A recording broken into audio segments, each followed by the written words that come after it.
Əbu Süfyanın bu sözünü neçə dəfə demişəm. Həzrət Peyğəmbər Məkkəyə daxil olanda, o bütləri sındıranda Əbu Süfyan baxdı təəccüblə, dedi ki, axı sən buna necə nail oldun? Çünki onun başa düşdüyü maddi qanunlarından mümkün değildi. O ancaq maddi düşüncədədir, başa düşmür. Həzrət Peyğəmbər əlini onun çiyninə qoydu, dedi, sən bir şey başa düşmədin ki, bu işləri Allah görür, mən Allaha arxalanmışam. Bu Allahın köməkliyi ilə baş verir. Bu sferanın, bu fəzanın qayda qanunları fərqlidir. Bu qayda qanun belədir ki, bir nəfər İbrahim əleyhissalamın timsalında bir dünya küfrlə təkbətək dayanır, mübarizə aparır. O da atılır, o da onu yandırmır. Bax, Allaha yaxınlığın qayda qanunları belədir. İki nəfər ən sadə insan Musa ilə Harun zamanlarının Fironunun qarşısında dayanır, sadə geyimdə, çoban libasında onu təhdid eləyir. Bax, bunun qayda qanunları budur. Ki, bu Fironun təəccübünə gətirir, çıxardır ki, siz kimsiz mənə şərt qoyursunuz? Firon kimi cəmaat ona Allah kimi ibadət eləyirdi.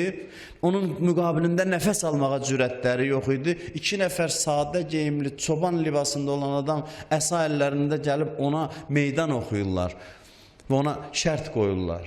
Bax, bu Allaha yaxınlıq fəzasının qanun uyğunluqlarıdır, qaydalarıdır. Ora tamam fərqlidir. Allaha yaxın insanlar məst yaşayırlar. Məsti halındadılar. Amma bu məsti divanəlik deyil. Bu məsti keyli deyil. Bunlar ayıqdılar, məstiləri ayıqlıqlarındadır. Onlarla təmasda olursan, görürsən ki, bunların içində başqa bir aləm var. Onların sanki qəlb gözləri axır feyizdən, ləzzətdən. O fəzada yaşayan insanların xüsusi ləzzət və keyf içində yaşayırlar. Allaha yaxınlıq aləmi başqa bir aləmdir. Bu ləzzəti dadan insanların hər işi Allaha görə olur. Hər iş onları Allaha yaxınlaşdırır. Hər bir işini Allaha yaxınlıq niyyəti ilə görür. Heyfi gəlir ki, bir iş əldən çıxmasın. Çünki artıq dadıb ləzzətini. Ona görə də hər addımını Allaha xatırlatır ki, o fürsətlər əlindən çıxmasın. İnsanın həyatı vallahi çox şirin olur Allaha yaxın olanda. Bizim kimi acı həyata malik olmur o insanlar. Dünya dağılsa onların qəlbi aramdır. Çünki istədiklərini tapıblar. İstədiklərini tapıblar. Onların qəlbində təlatüm yoxdur. Əla bi zikrillah tətməinnül qulub. Qəlbləri Allaha yaxınlıqla aramlıq tapıb, dinclik tapıb.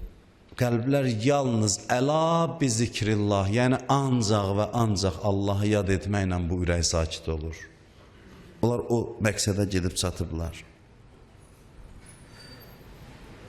O aləmə gedən, düşən insan məndən qurtulub. İnsanın ən böyük bəlası mənəmdir. Mənəm bilirsiniz nə qədər ağırdır. Bu mən var, bu bilirsiniz nə qədər ağırdır. Bir daş kimidir ruhun içində. Yapışdırır, yerə qoymur göyə qalxasan. Ağır çəkili bir daşdır bu mən. Bu mən bizim bütün həyatımızı bərbad eləyib. Bizim ruhumuzun gücünü alıb. Bu mən, bu şəxsi istəklər, egoizm bizi yapışdırıb dünyaya qoymur ki, qopaq. Amma Allaha yaxın insanlarda bir yüngüllük var. Daxili bir rahatlıq, aramlıq var. Onlar rahat pərvaz eləyə bilirlər. Bu ağır mənəm yükünü atırsan kənara, Allaha yaxınlaşırsan.